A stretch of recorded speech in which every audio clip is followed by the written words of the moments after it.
চলতি বছরের জানুয়ারি থেকে আগস্ট পর্যন্ত সারা দেশে সড়ক দুর্ঘটনায় মৃত্যু হয়েছে ৩,৭৪১ জনের।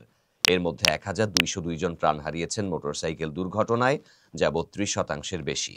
বাংলাদেশ সড়ক পরিবহন কর্তৃপক্ষ বিআরটিএ মাসিক দুর্ঘটনা প্রতিবেদন বিশ্লেষণ করে এই তথ্য জানিয়েছে।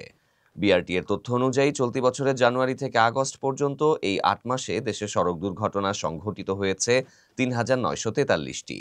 এসব দুর্ঘটনায় আহত ৪,৫৯৮ জন। আর গত বছর দেশে সড়ক দুর্ঘটনায় ৫,৩৮০ মানুষের মৃত্যু হয়েছিল। দেশে গত কয়েক বছর মোটরসাইকেল দুর্ঘটনা ও হতাহতের ঘটনা বৃদ্ধির প্রবণতা দেখা গেছে। এজন্য বাহনটির সংখ্যা বৃদ্ধি পাওয়াকে দায়ী করছেন সড়ক দুর্ঘটনা বিশেষজ্ঞরা।